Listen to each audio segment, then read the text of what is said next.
how to sync Expensify with QuickBooks. In this video, I'll show you how to sync Expensify with QuickBooks. So to get started, go ahead and open Expensify into your browser and then sign in into your Expensify account. Now, once you're signed in, go ahead and head over into your accounts tab. So you'll find that below the workspaces. So go ahead and click on your accounts tab to be able to get redirected to the account settings.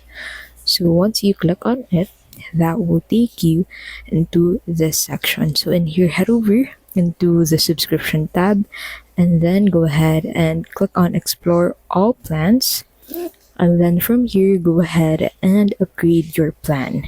So you need a collect or control plan to access accounting integrations. Go to settings, account plan, and choose the appropriate subscription. And then create a personal policy. So go to settings, policies, and group, and click new policy and set it up for your personal use.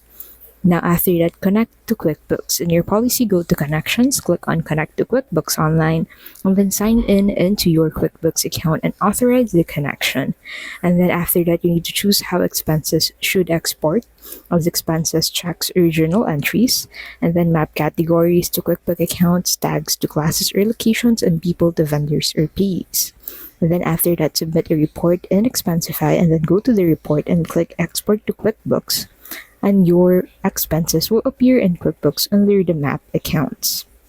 That is how you can basically sync Expensify with QuickBooks. If this video was helpful, please don't forget to give this video a like and subscribe for more videos like this.